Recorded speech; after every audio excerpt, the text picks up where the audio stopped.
नमस्कार, मैं हूं डॉक्टर प्रसून। आप देख रहे हैं हमारा खास प्रोग्राम कौन बनेगा सरताज, बिहार का ताज किसके सिर। यह सवाल इसलिए अब उठा है क्योंकि जेडीयू ने सोशल मीडिया पर पोस्ट किया था कि नीतीश कुमार मुख्यमंत्री थे, नीतीश कुमार मुख्यमंत्री हैं और नीतीश कुमार मुख्यमंत्री रहेंगे। लेकिन फिर जेडीयू के सोशल मीडिया पोस्ट को डिलीट कर दिया गया, वो भी महज 20 मिनट के अंदर। जिसके बाद सवाल उठ रहा है कि ये पोस्ट क्यों डिलीट की गई। तो कयासबाजी का दौर जारी है और बताया जा रहा है कि हो सकता है बीजेपी की तरफ से और जेडीयू की तरफ से चिराग पासवान को मुख्यमंत्री पद का उम्मीदवार बनाया जाए। चिराग पासवान हो सकते हैं एनडीए के मुख्यमंत्री चेहरे। यह मामला बेहद गर्मा गया है, वह भी तब जब जेडीयू ने अपने सोशल मीडिया पोस्ट को डिलीट कर दिया जिसमें लिखा था नीतीश कुमार मुख्यमंत्री थे, हैं और रहेंगे।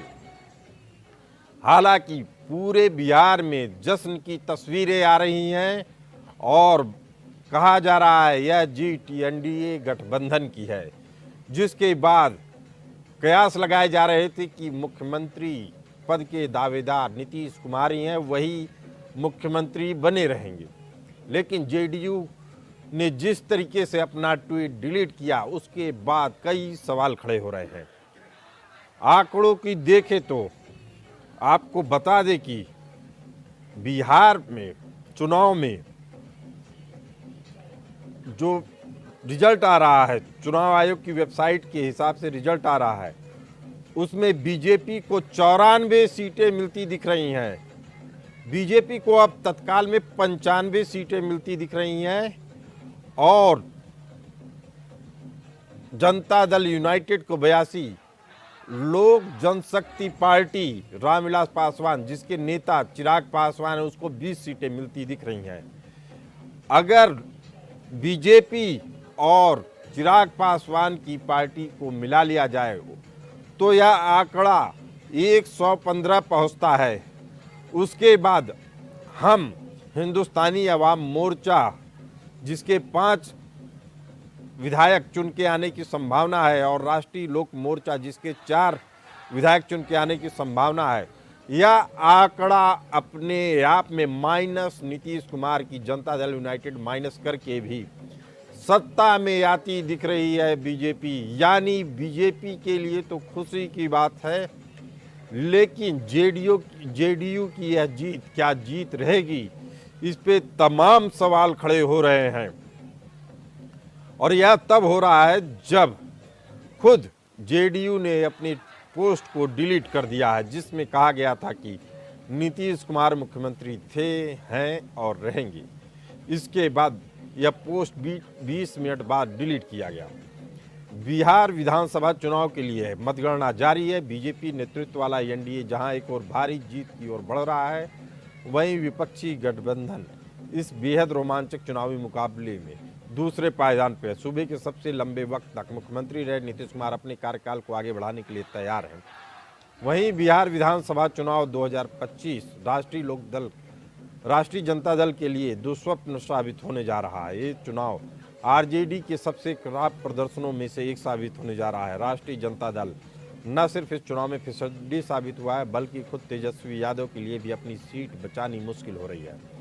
बिहार के मुख्यमंत्री का सपना देख रहे तेजस्वी यादव के लिए अब नेता प्रतिपक्ष की कुर्सी मिलना मुश्किल साबित होने वाली है। ताज़ा रुझानों के मुताबिक आरजेडी महज 25 से 26 सीटों पर बढ़त बनाती दिख रही है, जबकि बिहार का नेता प्रतिपक्ष बनने के लिए कम से कम 25 विधायकों का होना जरूरी है। बिहार विधानसभा में सदस्यों की संख्या 243 है। इस लिहाज से तेजस्वी यादव की आरजेडी को कम से कम 25 सीटें जीतनी पड़ेंगी, तभी उसे नेता प्रतिपक्ष का पद मिल पाएगा। लेकिन आरजेडी अभी भी केवल 26 सीटों पर बढ़त बनाए हुए है। यह आंकड़ा कभी भी कम या ज़्यादा हो सकता है, जिसके बाद से कयासबाजी का दौर शुरू है। 2020 में आरजेडी के खाते में 75 सीटों से आधी सीटें भी कम हैं। अगर आरजेडी जैसे तैसे 24 सीटें हासिल कर लेता है तो सवाल उनकी सीट को लेकर पैदा हो गया है। तेजस्वी यादव राघोपुर सीट पर 16वें राउंड के बाद 9,000 से ज़्यादा वोटों से पिछड़ गए हैं। यहां बीजेपी उम्मीदवार सतीश कुमार यादव आगे चल रहे हैं।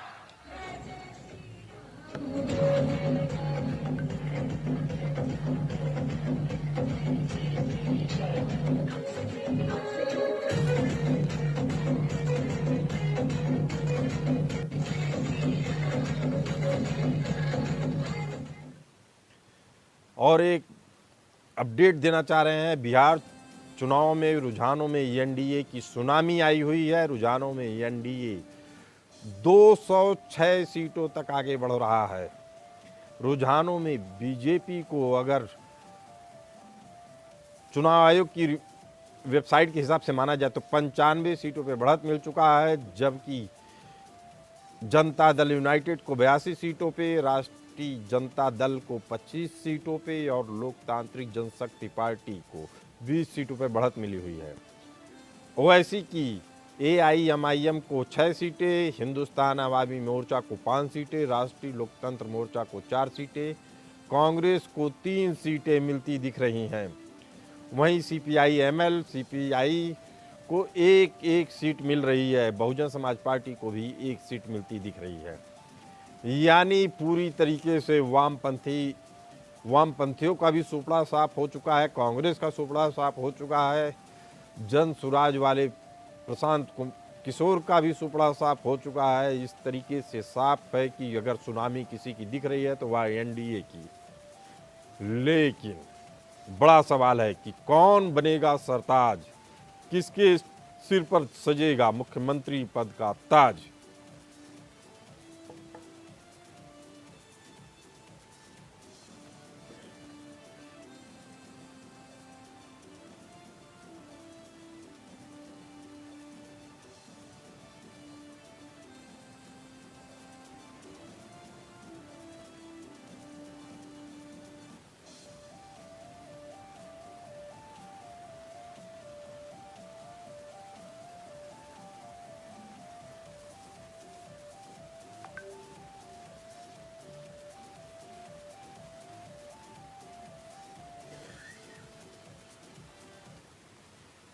अब सवाल उठ रहा है कि जेडीयू ने क्यों अपने ट्वीट को डिलीट किया। जेडीयू जिसके नेता नीतीश कुमार मुख्यमंत्री हैं बिहार के, जेडीयू के सोशल मीडिया हैंडल से एक पोस्ट जारी होती है जिसमें कहा जाता है कि नीतीश कुमार मुख्यमंत्री थे, हैं और रहेंगे, लेकिन इसके बाद यह ट्वीट 20 मिनट बाद डिलीट कर दिया जाता है।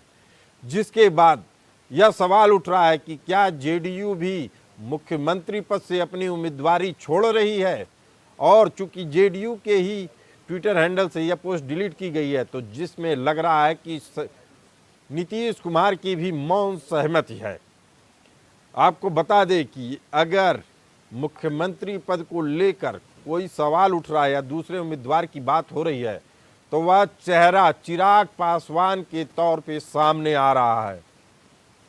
चिराग पासवान की जो पार्टी है उसको बिहार विधानसभा चुनाव में 20 सीटें मिल रही हैं। चिराग पासवान की लोक जनशक्ति पार्टी रामविलास पासवान गुट वाली पार्टी को 20 सीटें मिल रही हैं। अगर चुनाव आयोग की वेबसाइट के ताजे आंकड़े को देखें तो भारतीय जनता पार्टी को 94 सीटें मिल रही हैं।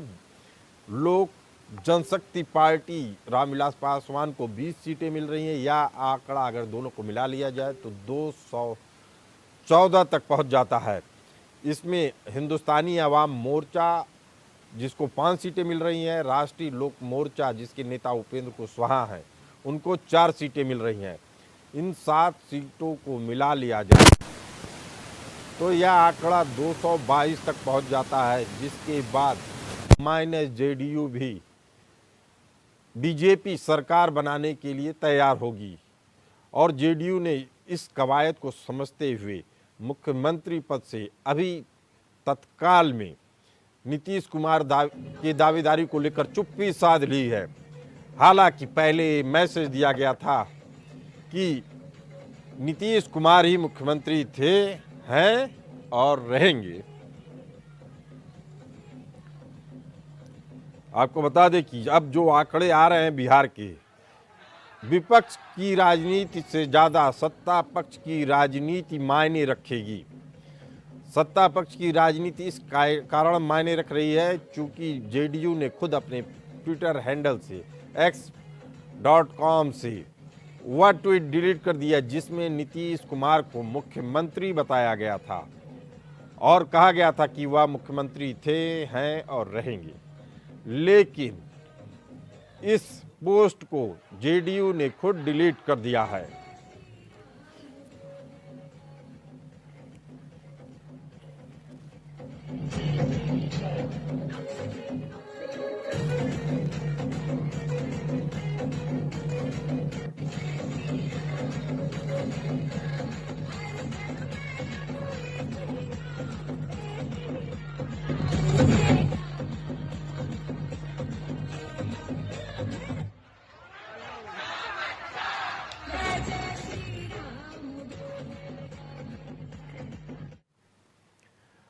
तो वक्त हो चला एक छोटे से ब्रेक का, बने रहिए हमारे साथ।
बिहार विधानसभा चुनाव में एनडीए की सुनामी चल रही है। 2010 के आंकड़ों से भी आगे बढ़कर बीजेपी जेडीयू का गठबंधन यानी एनडीए 208 सीटों पे बढ़त बना लिया है। आपको बता दें कि सबसे अधिक खतरा इस समय आरजेडी पे मंडरा रहा है। उनको नेता विपक्ष का भी पद नहीं मिलेगा अगर यही आंकड़े रहे तो, चूंकि उनकी सीटें 24 हो गई हैं और नेता विपक्ष का पद पाने के लिए कम से कम किसी भी दल के पास 25 सीटें होनी चाहिए जो विपक्ष में हो। ऐसी स्थिति में नेता विपक्ष का भी पद आरजेडी के हाथ से जा सकता है। बड़ी खबर आ रही है। आपको बता दें कि अब चुनाव आयोग के जो आंकड़े हैं उसमें भारतीय जनता पार्टी को 95 सीटें मिल रही हैं, 95 सीट्स बीजेपी के पक्ष में जा रही हैं, जबकि जनता दल यूनाइटेड के हाथ 84 सीटें लगती दिख रही हैं। आरजेडी के खाते में महज 24 सीटें आ रही हैं, जिसके बाद से उसकी दावेदारी नेता विपक्ष के पद से भी चली जाएगी और लोक जनशक्ति पार्टी रामविलास पासवान गुट जिसके नेता चिराग पासवान उनको 20 सीटें मिल रही हैं।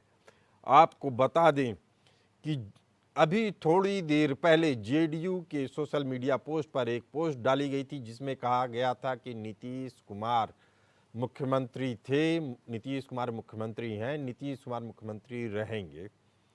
जिसके बाद 20 मिनट बाद यह पोस्ट डिलीट कर दी गई। तो सवाल उठ रहे हैं, क्या नीतीश कुमार मुख्यमंत्री पद के दावेदार अब आगे नहीं रहेंगे? यह बड़ा सवाल है। इसी मुद्दे पर चर्चा करने के लिए हमारे साथ मौजूद हैं के त्रिपाठी जी, जेडीयू प्रवक्ता, Bhupendra Kumar senior journalist, political expert के तौर पे जुड़ रहे हैं। उन्हीं से जानना चाहेंगे कि आखिर अब बिहार में क्या राजनीति शक्ल लेने जा रही है। देखिए प्रसन्न जी, निश्चित रूप से ये बिल्कुल स्वीप आउट है और 2/3 बहुमत से ज्यादा की ओर बढ़ रही है एनडीए गठबंधन। अब इस राजनीति के विश्लेषण करेंगे तो मानेंगे कि बहुत सी खामियां हुई हैं जो कि महागठबंधन के साथ हुई न की हैं, और जितनी सुदृढ़ता से और जितनी शुचितापूर्ण और जितनी तरीके से चुनाव में एनडीए यानी कि बीजेपी और जेडीयू ने लड़ा है और उनकी जो स्ट्रेटेजी रही वो निश्चित रूप से बहुत फलीभूत हुई। 2020 का अगर चुनाव हम देखें तो 2020 में चिराग पासवान ने अलग होकर चुनाव लड़ा था और जिसके कारण एनडीए को बहुत नुकसान हुआ था और खासतौर से जेडीयू को, और बीजेपी बड़ी पार्टी बनकर उभरी थी। लेकिन आज ये समीकरण बदल गया है और जिस तरह से चिराग पासवान को 6% वोट मिला है, 19% जेडीयू को मिला है और 21% बीजेपी को मिला है, तो ये अगर पूरा चुनाव और कैंपेन बनाया जाए तो इस निश्चित रूप से ये 44% होता है और 44% वोट में सारी गठबंधन की जितनी भी उनकी है उनकी स्ट्राइक रेट 90 से ऊपर है। चाहे हम पार्टी हो, चाहे वो कुशवाहा जी की पार्टी हो, चाहे बीजेपी हो, चाहे जेडीयू हो, चाहे रामविलास पासवान हो, उनका लगभग 90 से ऊपर चल रहा है सबका स्ट्राइक रेट। और इसका कारण ये हुआ कि इन्होंने साथ साथ जो अपने वोट थे वो तो कलेक्टेड वोट बनाए ही, चाहे वो भूमिहार लोगों का हो, चाहे सवर्ण जाति के वोटर हो, चाहे वो पिछड़ा का वोटर हो, अति पिछड़ा का हो, चाहे वो दलित का हो, और साथ साथ उन्होंने सेध लगाई उस वोट को जो डिवीजन जो जिन अन्य राज्यों में हुआ जो महिला का वोट था, और महिलाओं के वोट में 7% की जो वृद्धि हुई जो पुरुषों की अपेक्षा, और उस वोट का जो ध्रुवीकरण हुआ और जो शिफ्टिंग हुई, और उस शिफ्टिंग में एनडीए गठबंधन को महत्वपूर्ण भूमिका मिली। मैं तो इस चीज से दंग हूं कि जो वोट पड़ा है महिलाओं का, उसमें जो अल्पसंख्यक महिलाओं का वोट भी है वो भी ध्रुवीकरण होके एनडीए को मिला है, और मुस्लिम महिलाओं ने भी एनडीए के गठबंधन को वोट दिया है। क्योंकि इतनी बड़ी लार्ज स्केल पे जीत होना, ये एक ही वोट समुदाय का वोट नहीं है। दूसरी बात, जो इनका पारंपरिक वोट था, जो इनकी पार्टी का जो लेकिन अभी गठबंधन का के त्रिपाठी जी हमारे साथ मौजूद हैं। के त्रिपाठी जी प्रवक्ता जेडीयू हैं। बड़ा सवाल ये हो रहा है, इतनी बड़ी जीत है उसके बाद भी जेडीयू के पोर्टल से आखिर वह ट्वीट क्यों डिलीट किया गया जिसमें कहा गया था कि नीतीश कुमार मुख्यमंत्री थे, नीतीश कुमार मुख्यमंत्री हैं और नीतीश कुमार मुख्यमंत्री रहेंगे। जी, मैं आपके चैनल के माध्यम से बताना चाहता हूं कि माननीय नीतीश कुमार के नेतृत्व में ही बिहार का चुनाव लड़ा गया है जी, और इस नेतृत्व की घोषणा भारतीय जनता पार्टी के राष्ट्रीय नेता व प्रधानमंत्री और तमाम जितने भी राष्ट्रीय नेता रहे हों, जितने महाप्रचार में गए हों, जितनी भी सभाएं हुई, सब में माननीय नीतीश कुमार को नेता मान करके ही चुनाव बिहार में लड़ा गया। और इस चुनाव में आपने देखा होगा कि महिलाओं का वोट बढ़ चढ़ करके मिला है और वो महिलाओं का वोट किसी एक जाति, धर्म और बिरादरी का नहीं मिला है। के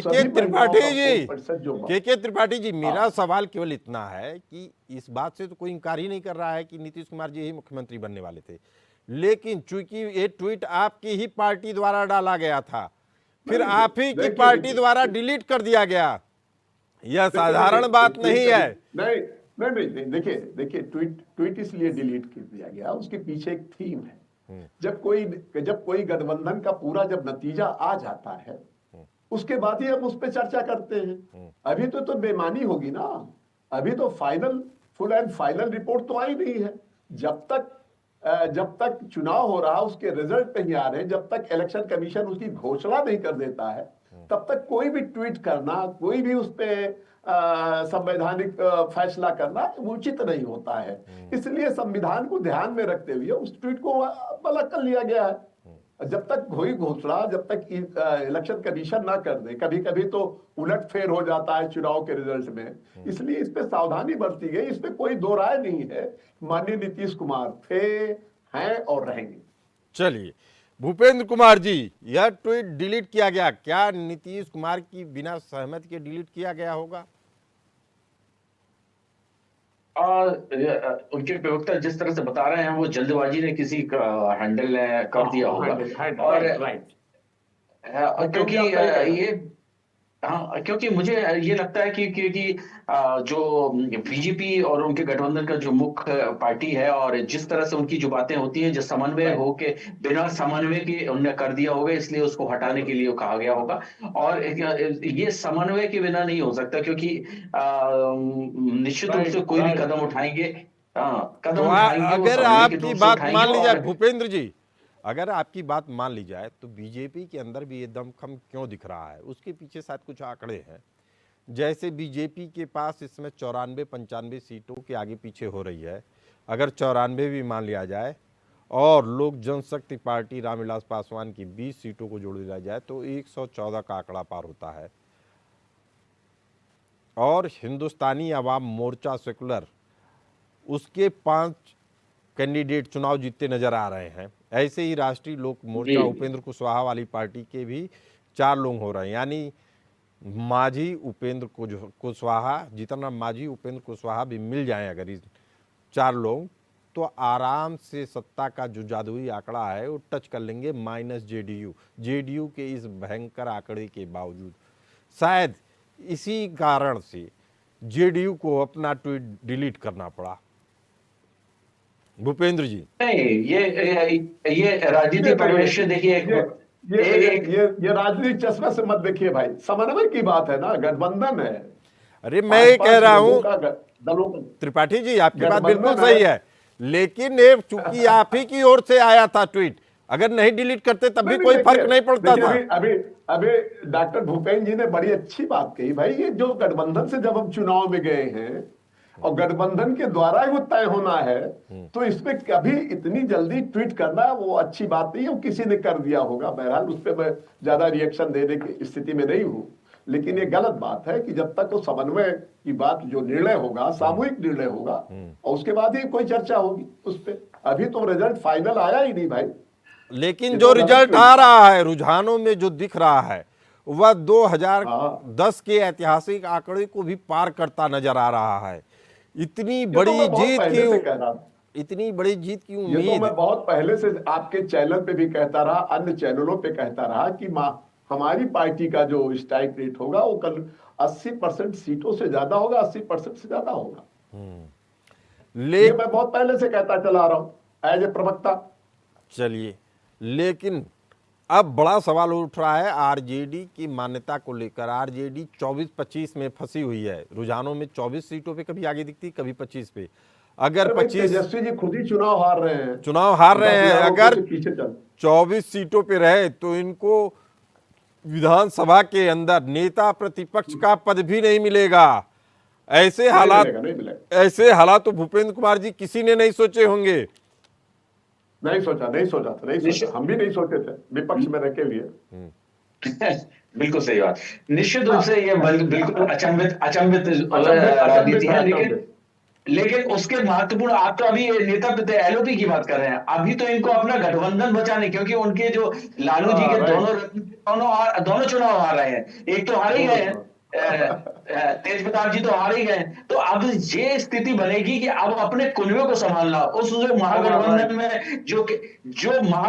में जो एक दावेदारी लगी थी ये मुख्यमंत्री बोलने की और 18 तारीख को शपथ लेने की और हमको घोषित किया जाए, ये सब चीजें जो नैरेटिव जो बनाया इन लोगों ने जिस तरह से राजनीति के रूप में, तो इस राजनीति को अगर जब तक ये समझेंगे नहीं कि राजनीति अब शुचिता और सेवा का भाव है, जो डिलीवर करेगा वही रिपीट होगा, और जो डिलीवर नहीं। और दूसरी बात, सबसे महत्वपूर्ण बात है, जो अप्रत्याशित चीजें भी आप बोल रहे हो, जो अप्रत्याशित चीजें जिस तरह से, और जनता हमेशा ना चेंज चाहती है। अब जिस तरह से उन्होंने अभी 1-1.5 साल से जिस तरह से नैरेटिव जो वोट चोरी और दुनिया भर का बनाया है, ये भी एक बहुत बड़ा, क्योंकि अब इन दोनों में विरोधाभास होगा, क्योंकि कांग्रेस तो अब खत्म होने की मूड में आ गई है और आरजेडी अब नेता प्रतिपक्ष के रूप में नहीं है, तो अब इनका गठबंधन कैसे चलेगा। दूसरी महत्वपूर्ण, पार्टी को अपने आप में चलाना, क्योंकि अब सुगबुगाहट, सबको ये लग रहा था कि सरकार आएगी, हम लोगों को कुछ ना कुछ जिम्मेदारी मिलेगी, हम मंत्री बनेंगे, क्योंकि वो खुद ही कह चुके थे 18 को हम शपथ ले रहे हैं, जो कि इतने बड़पोलापन उन्होंने जिस तरह से किया।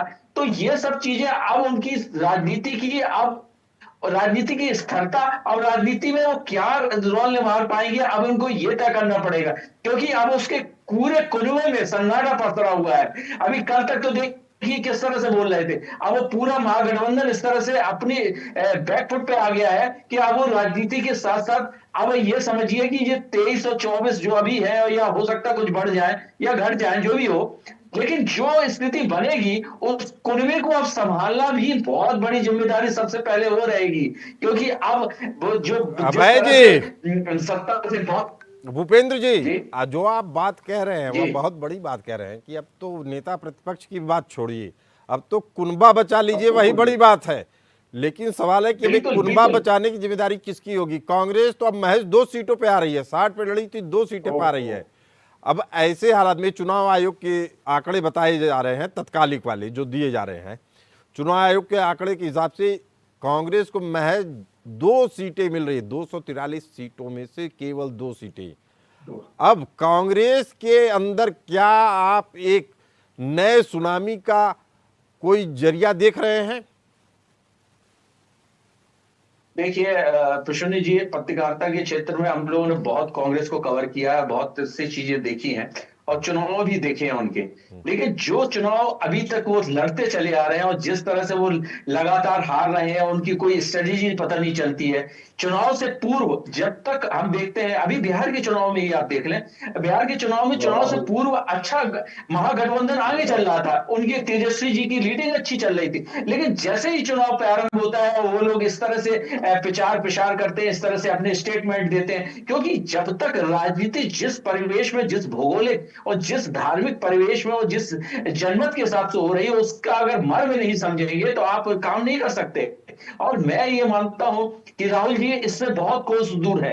दूसरी बात, नैरेटिव बनाना किसी भी चीज का, देखिए आज उन्होंने वोट चोरी का नैरेटिव, चाहे एसआईआर का नैरेटिव जो बनाया है, या इससे पहले संविधान चोरी का बनाया है। अब आज देखिए ना कि आज नेता प्रतिपक्ष अगर वो है तो वो उसी के कारण तो है, चुनाव आयोग के कारण। आज चुनाव आयोग को बी पार्टी बना दे, एक संवैधानिक संसद, ये ऐसे बचकाने स्टेटमेंटों से बचना चाहिए, और वह राजनीति की धुरी बनाना चाहते हैं इस स्टेटमेंट को। तो आप देखिए वहां से कहां राजनीति शुरू होगी, जहां राजनीति खत्म होती है वहां से वो राजनीति कह रहे हैं हम शुरू करेंगे, तो अब इस तरह से कैसे होगा। क्योंकि विकास की राजनीति है। राजनीति परिवेश में मोदी जी का एक वैश्विक रूप से एक नया दर्शन आया है, नई उनकी एक क्षमता है। चाहे ऑपरेशन सिंदूर के बाद देश ने एक नई चीज गाथा लिखी है, चाहे वो आर्थिक रूप से हो, चाहे आप चौथी अपनी इकोनॉमी बन रही है, तीसरे की ओर अग्रसर है, और दूसरे राज्य जो बीमारू राज्य थे उनको प्रगति की ओर ले गया है। चाहे बिहार राज्य हो, बिहार की सुशासन और प्रशासन क्षमता को बढ़ाया है, रोजगार बढ़ाए हैं। तो जिस तरह से जो नरेटिव बनाया जा रहा है, और नरेटिव के साथ साथ उसमें क्षमता कितनी, पोटेंशियल कितनी है उस नरेटिव की, उसकी रेंज कितनी है। अब जब रेंज के पॉइंट नहीं है, वो जैसे ही पॉइंट पे आता है वैसे ही फिसक जाता है। तो ये सब चीजें सीखने चाहिए, क्योंकि राजनीति में बड़ी चीजें, किसी भी चीज में हो, बड़ी चीजें सॉल्व हो जाती है। छोटी छोटी चीजों को आप अगर ध्यान से नहीं देखेंगे, बारीकी को, तो ये निश्चित रूप से आप मान के चलिए कि आप बहुत पीछे हैं। आज बहुत वहां पे पीछे उनका हैं। सुपड़ा साफ के है, त्रिपाठी जी, सुपड़ा साफ है। जो बात भूपेंद्र जी कह रहे हैं उसके कुछ अलग मायने भी हैं। उसके मायने ये हैं कि नीतीश कुमार जी को भी आगे की राह सोचनी होगी, जेडीयू को भी आगे की राह सोचनी होगी। आखिर नीतीश कुमार जी का उत्तराधिकारी कौन होगा, और क्या सेकंड लाइन लीडरशिप वहाँ तैयार हो पा रही है जेडीयू में या नहीं, ये बड़ा सवाल है। मैं जानना चाहता हूँ आपके जरिए कि जेडीयू में देखिए, आने वाले समय में कमान के लिए कौन कौन से बड़े नेता जिनका नाम हो सकता है, जिनके हाथ में कमान जा सकती है। जी देखिए, उस पर चर्चा अभी तो नहीं की जा सकती क्योंकि चुनाव का माहौल चल रहा है। अभी तो संगठन पे चर्चा हम इसलिए नहीं करना चाहते हैं, जो हमारे सामने लक्ष्य है। अभी तो बिहार की जनता ने हमको जनादेश दिया, माननीय नीतीश कुमार को ही जनादेश दिया है। ये नीतीश कुमार को ही, माननीय नीतीश कुमार को ही फैसला लेना होगा कि उनका सेकंड लाइन कौन होगा, उनका थर्ड लाइन कौन होगा, ये उनके ऊपर है। क्योंकि जनता लगभग 2 दशकों से बिहार की जनता ने उनको साफ जनादेश दिया है। पिछले बार, अभी भूपेंद्र जी कह रहे थे, पिछले बार हमारा नुकसान हुआ, लेकिन हम उसको नुकसान नहीं समझते हैं, क्योंकि जनता का जो डिलीवरी है, जिस डिलीवरी पे हम आज कामयाब हुए हैं, उस डिलीवरी को हमने उसको मुकम्मल रखा। महिलाओं का विश्वास जीता, वहां पे हमने विकास के काम किए। हमने वहां 70,000 किलोमीटर सड़कें बनाई, वहां पे हम लोग बढ़िया बिजली दी, वहां महिलाओं का सशक्तिकरण किया, 50% आरक्षण दिया, और उसके बाद 33% नौकरियों में आरक्षण दिया, स्टूडेंट क्रेडिट कार्ड दिया, महिलाओं को साइकिल दी, महिलाओं को पोशाक दिया, पुस्तक दिया। हमने काम किया है भाई, और उस काम को जनता ने हमारे सराहा है। इसलिए आज हमारे सामने जो रिजल्ट आज आप देख रहे हैं, वो बिहार की जनता का रिजल्ट है। वो मैं हमेशा चैनलों पे कहता था कि माननीय नीतीश कुमार बोलने में कम विश्वास रखते हैं। हमने 3 महीने माननीय नीतीश कुमार ने हर जनपद में जाकर के संवाद और समन्वय किया है, पार्टी के कार्यकर्ताओं से किया है, पार्टी के बारे में, जनता के बारे में उनका फीडबैक लिया है। तो ये सारी चीजें, अभी कांग्रेस उससे बहुत दूर दूर तक नहीं थी, तो कांग्रेस ने तो एसआईआर का मुद्दा उठा करके तेजस्वी यादव को तो नीचे से, जड़ से काट करके उठा के बाहर फेंक दिया, उनकी राजनीति खत्म कर दी बिहार में। तो वो जो मुद्दा है, क्योंकि राष्ट्रीय मुद्दा बिहार में नहीं काम कर सकता है। बिहार में मुद्दा जो काम करेगा, महिलाओं का मुद्दा काम करेगा, नौजवानों का मुद्दा काम करेगा, किसानों का मुद्दा काम करेगा, गरीबों का मुद्दा काम करेगा, ओबीसी का मुद्दा काम करेगा, अल्पसंख्यक का मुद्दा काम करेगा। वहां की रोड का मुद्दा होगा, वहां सड़क का मुद्दा होगा, वहां पे आपके पढ़ाई का मुद्दा होगा, दवाई का मुद्दा होगा, सिंचाई का मुद्दा होगा, बाढ़ का मुद्दा, ये सब मुद्दे थे। लेकिन राहुल गांधी ने तो ऐसा मुद्दा झोंक दिया कि लगता है राष्ट्रीय चुनाव हो रहा है वहां पे। अरे भाई, इतना तो बेसिक कॉन्सेप्ट, हम लोग तो कार्यकर्ता हैं, बेसिक कॉन्सेप्ट है कि हमें वहां की जनता से जुड़ना है, और वो कनेक्ट करने में राहुल गांधी बहुत देरी करते जा रहे हैं। और जितने भी चुनाव हिंदुस्तान में हुए, सब पे वो हार का ठीकरा उन्हीं के ऊपर जा रहा है। लेकिन जहां पे इलेक्शन कमीशन पे सवाल उठाते हैं, तो मेरा कहना है कि भाई, कर्नाटक कैसे जीत गए, तेलंगाना कैसे जीत गए, और आप हिमाचल कैसे जीत गए। इसी तो समय ये हमारे सवाल साथ उठाना, बीजेपी प्रवक्ता विजय खेरा जी जुड़ चुके हैं। विजय खेरा जी ने तो दशकों ये की सब चीजों पे, विजय खेरा जी ने राहुल गांधी दशकों ने की कोई राजनीति कभी देखी होमवर्क नहीं है। किया है। और विजय जब तक खेरा जी, होमवर्क नहीं होगा, जिस तरीके से बिहार के रुझान सामने आए हैं, उससे लग रहा है कि कांग्रेस का नामो निशान ही मिट गया। महज 2 सीटों पे कांग्रेस आगे दिख रही है। चुनाव आयोग के जो नतीजे दिख रहे हैं, माफ करिए, अभी आंकड़ा और कम हो गया है, 1 सीट। कांग्रेस को महज एक सीट पे जीत मिलती दिख रही है, बीजेपी को 95 सीटों पे, जनता दल यूनाइटेड को 84 सीटों पे। अब ऐसे हालात में इसका दो सवाल उठते हैं कि विपक्ष के ऐसे हालात के लिए उसकी नीतियां जिम्मेदार हैं या उसके बड़े नेता वाले चेहरे। खैरा जी। जी हेलो जी, आवाज आ रही है हमारी आपको? हाँ जी मैं कह रहा हूं कांग्रेस बिहार विधानसभा चुनाव में कांग्रेस 60 सीटों पर लड़ती है और महज एक सीट पे जीतती दिख रही है। बताया जा रहा है चुनाव आयोग की वेबसाइट पे जो आंकड़े आ रहे हैं उसमें कांग्रेस केवल एक सीट पे जीत रही है, जबकि भारतीय जनता पार्टी 95 सीटों पे लीड कर रही है, जेडीयू 84 सीटों पे लीड कर रही है और लोक जनशक्ति पार्टी 19 सीटों पे। ऐसे में सवाल उठ रहा है कि कांग्रेस की इस दुर्दशा के लिए कौन जिम्मेदार है? जी, मैं आपका प्रश्न ठीक से सुन नहीं पाया ना, हमें दिखाई दे रहा है। एनीवे शॉर्ट में एक लाइन में पूछिए। कांग्रेस की इस दुर्दशा के लिए कौन जिम्मेदार है खैरा जी? कांग्रेस के नेता या कांग्रेस की नीतियां? देखिए हम बताएं, इतनी बड़ी पार्टी का इतना बड़ा हाल होगा जी, ये कल्पना से परे था। बस अभी फिलहाल जो दिखाई देता है, दो बातें मेन है। एक तो मोदी जी के नेतृत्व के सामने कोई भी सुनाई दे रहा सर? हाँ, हेलो, आवाज आ रही है खेरा जी? आप हाँ, आवाज आ रही है? खेरा जी आवाज आ रही है आपकी?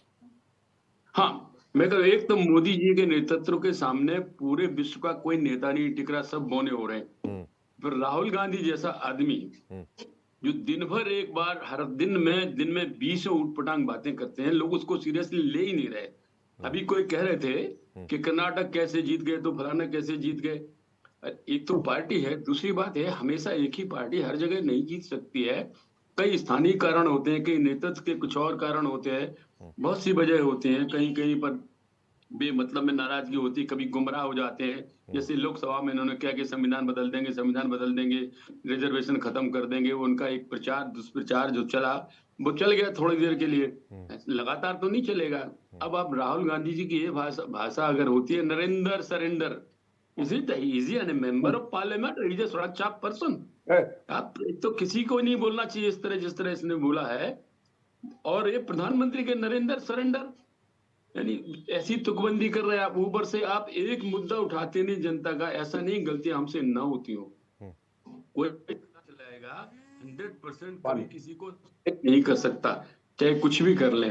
तो उनको आप ढूंढो, हमारी कमियों को उनको आप भेजो, जनता की आवाज को देखो, परेशानियां देखो। उन्हें उससे कोई मतलब नहीं है, उन्हें मतलब है खाली क्या, मोदी को गाली देना, चुनाव आयोग को गाली देना, सीबीआई को गाली देना, ईडी को गाली देना। 24 घंटे एक काम लगा रहता है। कोई काम विश्व में अगर हित का हो भारत के तो खिलाफ बोलना है। राफेल खरीदने नहीं देंगे आपको हम, सिंदूर ऑपरेशन आपका झूठा है, सर्जिकल स्ट्राइक, ये कोई मुद्दे नहीं है। आपने बिहार की बात बताओ क्या की, और ऊपर से नीतीश कुमार के काम। अब साइकिल योजना उनकी बड़ी सफल हुई थी, लड़कियां वोटर हैं, उन्होंने वोट दिए खूब जम के। इसके बाद उनकी 50% आरक्षण उन्होंने महिलाओं को जो दिया था पंचायत में हर जगह, एक उसने भी काम किया एक लंबे समय तक।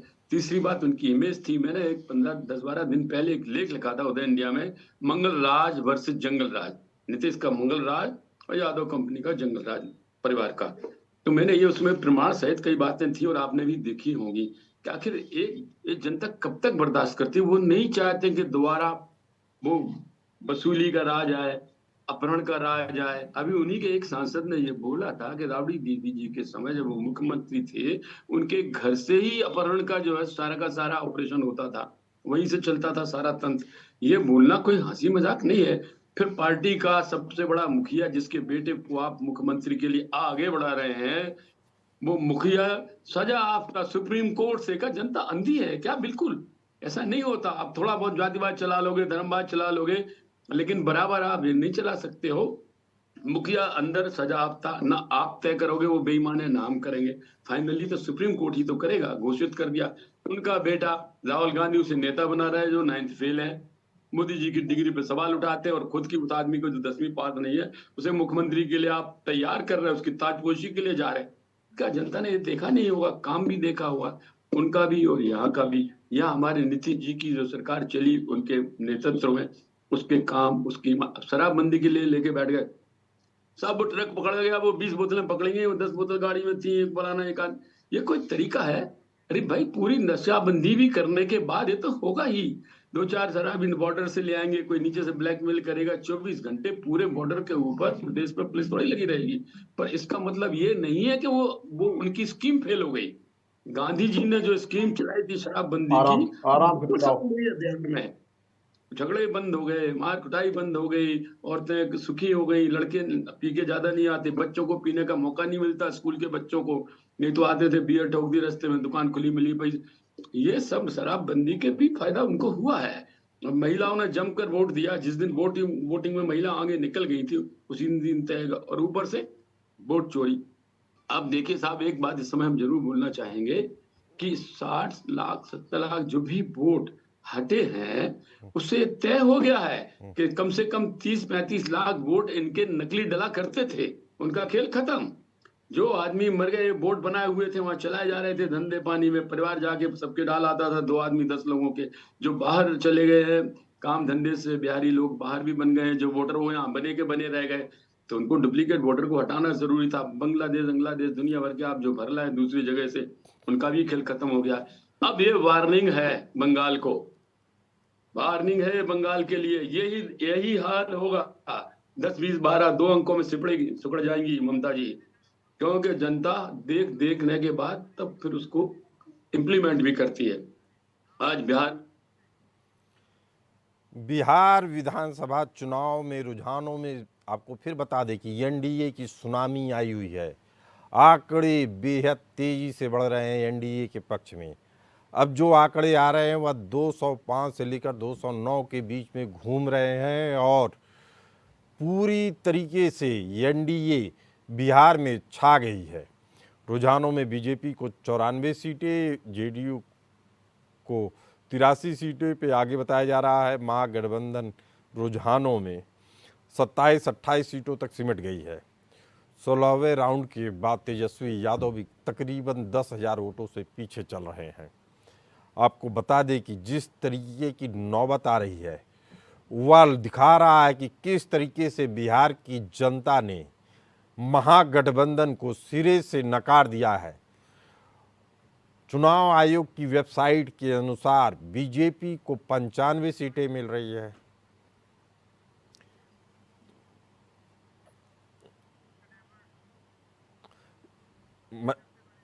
सीधे चलते हैं मनीष जी के पास, वो कुछ जानकारी दे रहे हैं हमारे साथ। देखिए, एनडीए की इस बड़ी जीत के पीछे कई वजहें हैं और उनको एक बयान में या एक शब्दों में समेटना संभव नहीं है। एनडीए की इस बड़ी जीत के पीछे तो मैं मानता हूं कि सबसे बड़ी वजह जो है कि नीतीश कुमार ने आखिरी क्षणों में जो महिलाओं को 10-10 हज़ार रुपये बांटे और महिलाओं को सरकार की ओर से यह आश्वस्त किया गया कि यदि नीतीश कुमार की सरकार आएगी तो ये फिर से जारी रहेगा। प्लस नीतीश कुमार की जो पहले की नीतियाँ रही हैं शराबबंदी की, वह भी महिलाओं के लिए काफ़ी राहत देने वाली बात थी। और यही वजह रही है कि जो पहले अनुमान लगाया जा रहा था कि नीतीश कुमार को महिलाएं काफ़ी बड़ी संख्या में वोट देंगी, वो उन्होंने वोट दिया भी। और एक दूसरी बड़ी वजह है जिसको राजनीतिक पंडित इनकार नहीं कर रहे हैं कि चिराग पासवान का एनडीए गठबंधन के साथ खुल कर के जुड़ना। तो इस चिराग पासवान के जुड़ने से जो दलित वोट हैं उनका ध्रुवीकरण हुआ और वो बीजेपी के पक्ष में और महागठबंधन के पक्ष में एकजुट होकर के पड़े।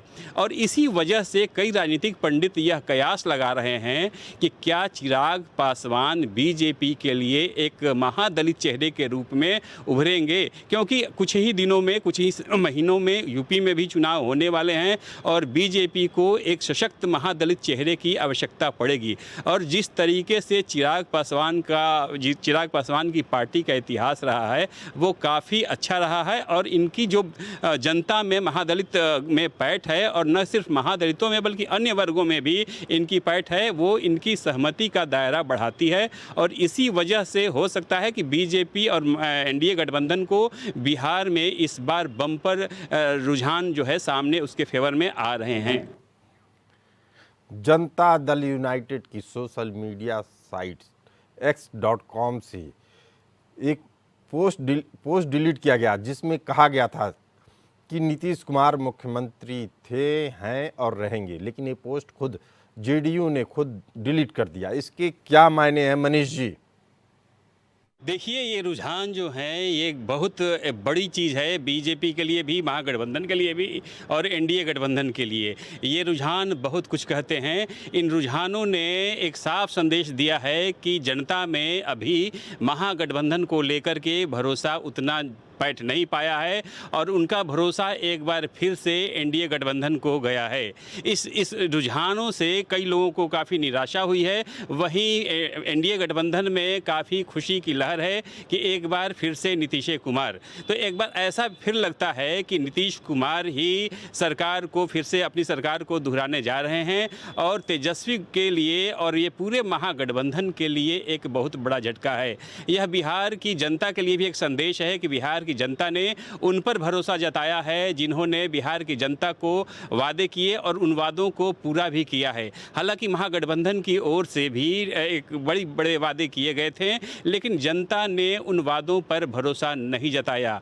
एक तो यह बड़ी बात है कि जनता में नीतीश कुमार ने जो शराबबंदी की चीज़ें लागू की थी, जनता खास करके महिलाओं ने उस चीज़ से काफ़ी राहत महसूस की है और जिस तरीके से मतदान के दोनों चरणों में महिलाओं की लंबी लंबी कतारें मतदान बूथों पर दिखती रही हैं, उससे एक उम्मीद यही है कि वो मत जो है वो महागठबंधन को न जा करके एनडीए गठबंधन को गया और इसी वजह से ये रुझान जो है महागठबंधन के पक्ष में न जा करके एनडीए गठबंधन के पक्ष में सामने आ रहे हैं।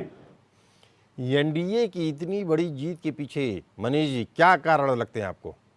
आप बिल्कुल सही कर रही हैं कि जदयू की ओर से एक थोड़ी देर पहले एक ट्वीट किया गया था कि भूतो न भविष्यति, फिर से नीतीश कुमार, तो फिर उस ट्वीट को डिलीट कर दिया गया। इसके पीछे काफ़ी कयास लगाए जा रहे हैं और जैसे कि चुनावों से पहले अमित शाह का एक बयान आया था कि चुनाव के बाद सभी दल के नेता मिलकर के एनडीए गठबंधन के जो विधायक दल के नेता का चुनाव होगा और वहीं पे मुख्यमंत्री का चुनाव होगा।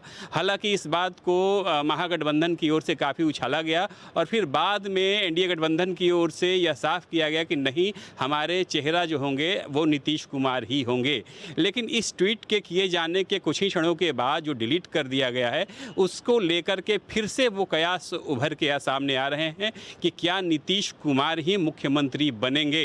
हो सकता है कि नीतीश कुमार मुख्यमंत्री बने, लेकिन इस ट्वीट को डिलीट किए जाने के बाद विपक्षी दलों की ओर से भी काफ़ी कयास लगने शुरू हो गए हैं और ख़ास करके एनडीए गठबंधन में भी ये कयास लगने लगे हैं कि नीतीश कुमार नहीं तो फिर कौन।